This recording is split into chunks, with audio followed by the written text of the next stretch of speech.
Hey, welcome back to Turks and Jerks, our Monday morning recap of the NFL. Our Turks clip is up, or if it's not, it will be up later. I'm not sure which one's going to go up first, but we did cover our best in the NFL, which includes some very rare mentions. Make sure to check it out.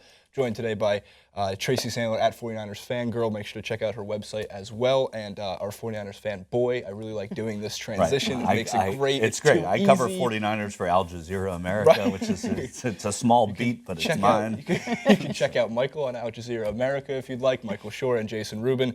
You can find me mostly here. So we move to the Jerk segment, a segment that Ben Mankiewicz, our regular host, would consider the more fun segment. Yeah, it general. is the more fun. Yeah, nobody likes to say nice things about people. Michael, you're a seasoned veteran of the Turks and Jerks panel, but we're going to start with Tracy. That's fine. Tracy, I you defer. had two. Like the seasoned veterans of this panel, normally can't just stick to one. Who were your two jerks of the week? I'm going to start with, it's so hard to tell. I'm going to start with Ryan Millett because he missed the team flight to Miami because he was caught in traffic. So he therefore had to fly commercial by himself. Not to be forgotten, he overslept for practice and training camp and then said he was going to go buy an alarm clock. I'm pretty sure he's got a phone. They have alarm clocks on it. Like, what is wrong with him? He said yesterday, well, that I wasn't the leader I needed to be.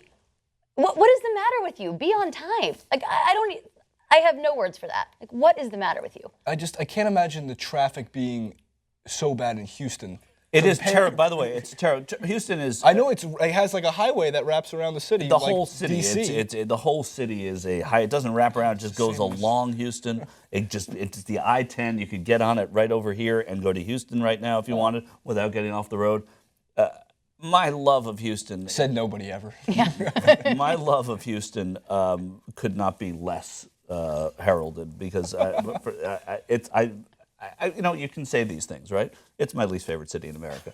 But mostly based on the fact that there's just this one road that's full of traffic constantly that you have to take. I'm done. The rest of the team made it on time. Right, well, the rest of the team made it on time. So there is bad traffic in Houston. That is true. Tracy, Leave jerk earlier. number 2. All right, my second jerk of the week is none other than Cowboys defensive end Greg Hardy, who just continues to be a jerk in life and every single week. But yesterday, after the Giants, congratulations, hit a 100-yard kickoff return, he took it upon himself to go in the special teams huddle and start berating his teammates. The special teams coordinator, Rich Bisaccia, tried to get him out. He flipped his clipboard. He shoved him. They finally calmed him down. Then he gets into it with Dez Bryant, who, by the way, didn't even need to be there. He couldn't travel with the team because he's injured. He went on his own dime. I know he could afford it, but still, he went on his own dime, consummate team player. And he gets into it with Dez. And then they finally calm him down. And then afterwards, in his post-game press conference, every response is, no comment, next question, no comment, next question, and ends it with, I really appreciate y'all. And then maybe even a bigger jerk is Jerry Jones, who said that he was a leader and is enabling this behavior. I have no patience for this. It's an outrage. It's not really leadership to go into a huddle and slam down your coaches. Shove your teammates. Yeah, that's not leadership. Yeah, I would agree with that. And also getting into it, Dez Bryant, we used to think, most of the media thought that Dez Bryant was this big a-hole who would, fight with Tony Romo on the sidelines and would fight with his coaches. When in reality, when they actually got him mic'd up finally, you see he's just really a very passionate, he's completely very passionate man. There's nothing wrong with that. He's leaving it all on the field, and I like the fact that he did go on his own dime. I don't like any of the Cowboys as a Giants fan, but in general, I'm pretty, like as you mentioned, he can afford it. But so getting into Dez Bryant, that's not the right move to make, obviously. And Greg Hardy has the whole thing with. Well, Greg Hardy's got to be upset also that the Panthers are 6-0, which I think when he did this, in fairness, they were only 5-0. Right. But he's not on that team, and he got disciplined by the NFL and by his team, and now he's in Dallas and frustrated, and that's not the way to make it happen. Understandably so, Dallas losing to the Giants, it makes me very happy in general, but they need Tony Romo back. They need Dez Bryant back. To be considered like a legitimate contender again, they need those guys back. So there's frustrations being raised. But if I'm Greg Hardy and I have this opportunity, granted, if he could do this, he wouldn't be this opportunity. But if I'm Greg Hardy, I am on my best behavior. I am completely 100% on the straight and narrow on my best behavior, and he has not exhibited that one time since he's been back. No, and I don't remember him really exhibiting it on the East Coast when he was playing with Carolina. So Very good choice, as always. Greg Hardy. As someone who grew up on the East Coast, we don't consider Carolina the East Coast. They're the Yeah, South. that's fair. That's fair. I grew up on the East Coast too. I would never think like, oh, I grew up on the East. Oh, you're from Carolina. Yeah, where are you from? Charlotte? Michael, your jerk of the weekend. My jerk of the week actually didn't even stand on a sideline or have anything to do with football, but it confirmed for me that he's a jerk of the week. Joe Philbin, the former coach of the Miami Dolphins, his teams were able to muster 65 points in 4 games. Since Dan Campbell has taken over, it's 82 points in 2 games. This was an offense in waiting. They're throwing the ball. They're using Lamar Miller the way they ought to. The team seems to be having fun. And Joe Philbin, who kept saying, no, we're going to stay the course. We got to do it this way. We got to do it this way. Turns out he was the jerk. And I'm sure he would jerk with a U. And got to make sure that we all know that. But this is somebody who had struggled with that team forever. Stephen Ross kept him on after the stuff with Jonathan Martin and Richie Incognito. And he was never able to get that offense working. And he was an offensive guy. But he was the OC in Minnesota. Remember talking about Minnesota again? Yeah, of course. Good for Minnesota Vikings. They're a football team. They play in the NFC.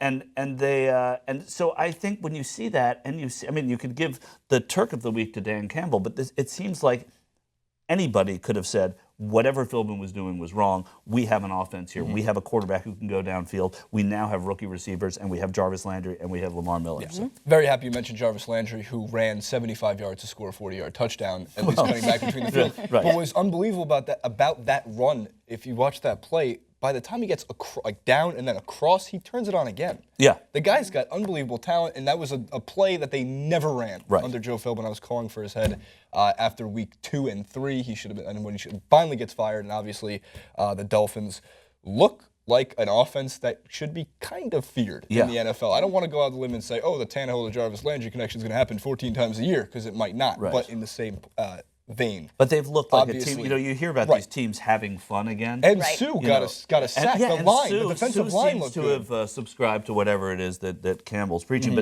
But the point is, this is why Philbin still remains the jerk, is that the team wasn't having fun. Now they look like they're having fun. None of us, because we're sitting here, have any idea how much fun they're having. But they look like they're having fun, and I think that makes a difference. And they weren't under Joe Philbin. So Joe Philbin, you're a decent man, and you've had hard times, but you're the jerk of the week this week. What do you use to quantify fun, Michael? Well, I mean, like happy smiles on the 14 sideline, smiles scoring per 41, dropback. averaging 41 points a game. I think teams have fun when they do that. So that's fun. Good. Okay, so in terms of my jerk of the week, it moves to the NFL in London, because this is something that I believe, for a few reasons, should not be happening. Viewership ratings-wise in London are down. Worse than the previous year, and then worse than the year before that. So when they first started doing it, what a wonderful idea. Let's expand overseas. Let's bring our beautiful game to them, right? They hate it. They do. It's just a fact. The people that are watching in London don't care if they are. They have no idea what's happening. In addition to that, when you send over the likes of the Jacksonville Jaguars. Well, here's the thing. I'm defending. I'm going at you on this. I think it's fine. I think it's not jerky at all. I think it's great. NFL London. Jacksonville Jaguars are a team that it's rumored, and whenever it's rumored, I think that means it's going to happen with the NFL. They want to put a team there. And the Jacksonville Jaguars is a team that they've been grooming. Every year that they've done this, the Jaguars have played over there. Next year, they're going to leave the Jaguars in London for 2 weeks because they wanted to play back-to-back two games there. Yeah. So it makes sense that they're sending the Jaguars there, right? I mean, because of... No, it doesn't make sense that they're sending the Jaguars there. Why? Because if they truly wanted to show what the NFL was capable of, you have to send some kind of storied franchise. Granted, you would never see Bill Belichick rolling over and saying, no, I want to go play in London, or the Dallas Cowboys, no, but even a team and not to make fun of the 49ers, but a storied franchise like them to send over so they have history to go with London. it. Yeah, well, we haven't been. Maybe they play better in a different time zone. But when they have, so they do the live stream, right? Yahoo Sports sends out you can watch it worldwide. This is something that you would think would hit anybody in my generation's age group, considering, hey, look, even the Young Turks, you can watch that live on YouTube. But the live streaming that's been going on in general has been breaking records. Stuff like esports is breaking records for those type of things. They live stream an NFL game free to the entire world, and it got, I think, 2.5 million viewers, which is about $9 million less than it would have gotten on CBS, which is about $15 million less than any Thursday night football game gets in this country. But, that's where you build. I mean, it's Jaguars-Bills, right? So Right. I watch a lot of football. I knew it was on. I had a computer. I didn't really watch much of Jaguars-Bills. Like, I wasn't really interested in that. And if you were from London, I promise you probably wouldn't have been watching it either. But if you were an American over there, yeah, but that's how you cultivate interest, though. I mean, I don't think people in, how many Tampa were interested in the NHL, and they put a team there, and they cultivated interest, and they built rinks, and now people go to those games. But the difference between putting a team in Tampa Bay for the NHL is it's still within with Canada and the U.S. So you have to remember the travel that goes into this stuff. Well, the travel is extensive, especially for West Coast teams. But I think it's overrated. I mean, it's 6 hours to get to London and a 5-hour time difference from Jacksonville. It's 5 hours to get to L.A. and a 3-hour time difference. I mean, that's a fair point. It's That's not fair. the end of the world. That's a fair point. So if you're going to do this, now, if you think they're jerks for even having this idea, that's valid. I mean, why? Yeah, they're jerks for having the idea. They're also jerks for scheduling a game that goes directly in competition with Manchester City versus Manchester United. So anybody who would have been even slightly interested probably went, no. Right. I'm not going to watch this game. Well, they don't think about those sorts of things because it's soccer and nobody thinks about that. Right. Our whole audience is only against you on that Well, one. they're not watching this then because They like might be. it. You So don't know. You don't know. That's They true. see I mean, I football, like they soccer. get I excited. have no problem. I follow the World Cup every year. Every 4 years. So my jerk is the NFL in London. I don't get why they're trying. Find a different country. Hey, Mexico. They said they're going to try it in Mexico. That seems great. Right. Fair enough. Unless you're Donald Trump. Right. That's very true. So the quick recap of the jerks. Tracy had two, the Greg Hardys and the Ryan Malletts of the world, those who can't set an alarm and those who have no idea what the idea of leadership is. Michael, sure, you chose Joe Philbin, who might be Out of football, by the way. But he's my jerk of the week. Not even employed. Well, he's probably getting paid by the Dolphins. He'll get some employment. Oh, Somewhere. yeah, of course he will. If because Jim he's Caldwell's the head coach in the NFL. He's in the NFL and he's white. He'll get another job. Right. Of course. And for me, the general idea of the NFL in London. Make sure to leave your jerks in the comments section below. Don't forget to subscribe, like, favorite, follow Tracy at 49ers Fangirl. Make sure to check out our website at 49ersfangirl.com. Michael Schur at Michael Schur. Yeah, Yeah. exactly. And And you can Rick see him. Damn Nice it, I one. did it again. Jason Rubin. Did it again. See you next time.